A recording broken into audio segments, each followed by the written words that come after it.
You've probably heard of Ulysses as the book everyone respects and almost nobody finishes. Most people open it expecting a story and end up feeling completely lost. But that's because Ulysses was never meant to work like a normal story. It's more like a machine. A strange, intricate, beautiful machine built entirely out of language. And once you stop asking, what's the plot? And start asking, what is Joyce actually trying to build here? The book becomes a lot more interesting. So in this explainer, we're not going to summarize Ulysses.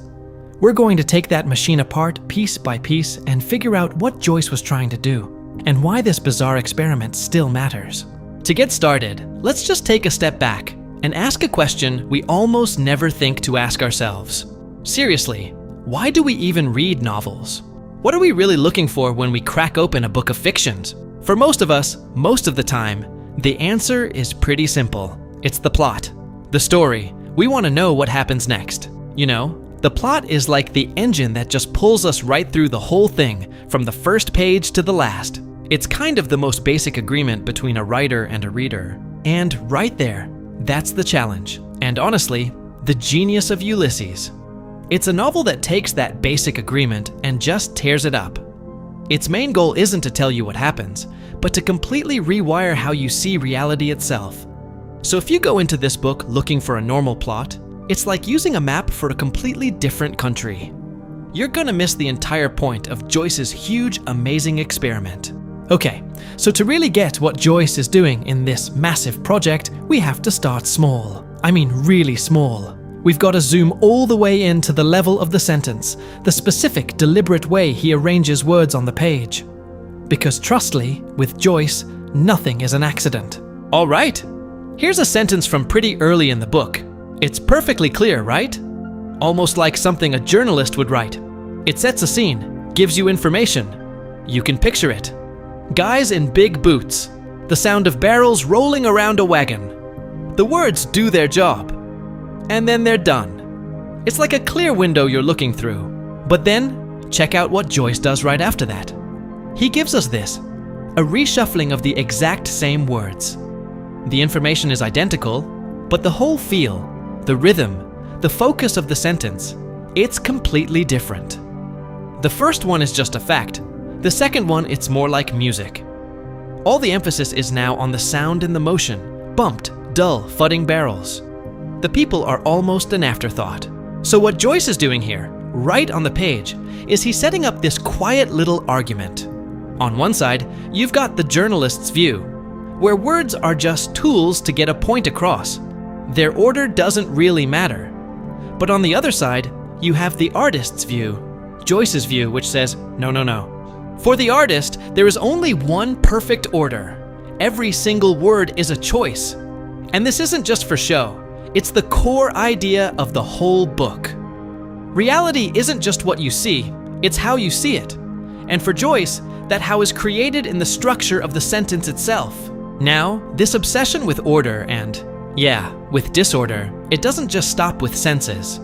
Joyce blows it up, moving from how words are arranged on a page to the wild, chaotic arrangement of thoughts inside a person's mind. Okay, so this is probably the most famous thing about Ulysses, but a lot of people get it a little wrong. This technique, stream of consciousness, it's not just a quirky way to tell a story. It's a really radical attempt to capture what our inner lives actually feel like. That messy, non-stop, totally non-linear flow of thoughts. It's not a narrator telling you what someone is thinking. It's the sound of a mind thinking, let's just watch it happen. So a character, Leopold Bloom, he's in a carriage and he sees a house super simple. An observation about the outside world, a fact. But just watch how this one little piece of information sets off this unstoppable chain reaction in his mind with zero warning. And bam, there it is. The leap from a lonely empty house next to a graveyard. His mind just instantly makes this dark jump. Uninhabited becomes haunted. A piece of land becomes murderer's ground. It's this instant private kind of chilling thought that no one on the outside could ever know about. And then, just as fast the mind pivots again, a hard left turn, it jumps from that dark, morbid thought to this huge, abstract philosophical question. There's no bridge. No. And that made me wonder about it just happens. And this Joyce is saying, This is what consciousness is really like. A total jumble of things. We see weird fantasies and deep thoughts all tangled up in a single moment. So this whole technique really shows us the book's main assumption about who we are. Joyce calls it the chameleon soul. The idea is basically that we don't have one single fixed personality. Our self is totally fluid, it's reactive, it changes its color and its shape based on whatever it comes into contact with. A memory, a stranger on the street, a random thought. We're not one solid thing. We're 1,000 different, often contradictory things from one moment to the next. But right when you think you've got to figure it out, right? When you think the book is this warm celebration of our messy human minds, Joyce hits you with the complete and frankly terrifying opposite. He makes us look at the mind through a totally different lens. You know, a really common misreading of the book is that it's just a love letter to how rich our inner lives are. But the truth is, huge parts of it are written in this shockingly cold, clinical, almost robotic style.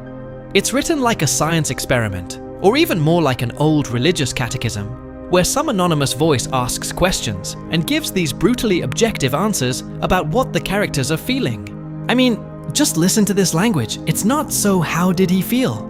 It's that the question sounds like it's from a legal document or a medical textbook. It's not asking for an emotional response. It's asking for a scientific classification. And this is the answer the book gives. It's not a description of a feeling. It's not that rush of emotion we saw before. It's just a list. A cold, hard list. It takes these huge, powerful feelings, strips them of all their heat and confusion, and just pins them to a board like they're butterfly specimens, all neatly labeled. Then the book actually tries to define one of these emotions, jealousy. But look at the words it uses. It's not about heartbreak or betrayal. It's the language of physics and chemistry. Agents, reagents, attraction Joyces.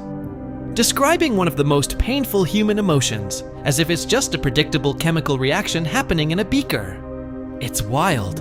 And the interrogation just keeps going. This cold, logical voice now starts thinking about revenge. And again, look how it's phrased. It's with the calm detachment of a lawyer weighing a case, thinking about damages and what to do next. This is just astonishing. This is not the sound of a jealous person raging. It's a sterile cost-benefit analysis of getting even every option is considered and then dismissed based on pure logic. It's like an X-ray of an emotion. You can see the skeleton, the bare bones, but all the living, breathing, messy stuff is just gone. Joyce is showing us two ways of seeing a person from the warm, chaotic inside and from the cold, analytical outside. So the big question is, why? Why do all this? Why these difficult, radical, and totally contradictory experiments? Why show us a mind as both a warm river and a cold, dissected specimen? What was the real problem that Joyce was trying to solve with all this? Well, to get it, we actually have to go way back to the year 18. A German critic named Friedrich Schlegel. He basically diagnosed the core problem for every modern artist. He said that in a world that was being reshaped by science and reason, all the old stories, you know, the myths about gods and heroes that used to give life meaning, they just didn't have the same power anymore. Art and maybe society itself had lost its center of gravity. So what do? Well, the artist William Blake really spelled out the only possible answer. If the old systems of meaning are broken, you can't just borrow one. You have to build a whole new one yourself from scratch. And this became the secret mission for a lot of modern artists, to create a new kind of myth for a world that thought it was too grown up for myths. And that right there is the great secret of Ulysses. That's Joyce's solution to this whole problem of the modern world. His new system, his new myth was the ordinary human mind. He decided that all the epic stuff, the heroism, the sacred moments, they weren't up in the heavens with gods or on battlefields with kings anymore. They were right here, inside the sprawling, messy, contradictory, and beautiful universe of one person's mind during one totally ordinary death.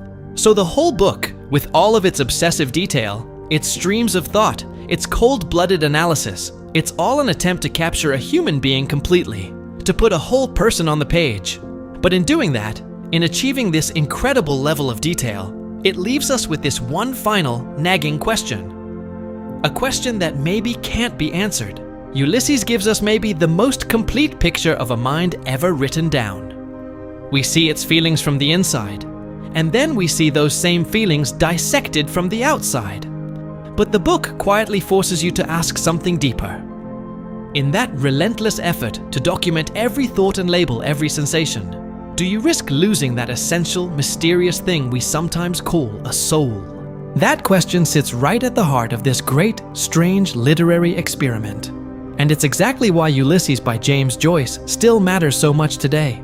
If you enjoyed this deep dive into one of the most challenging and fascinating books ever written, make sure to hit the like button because it really helps the channel.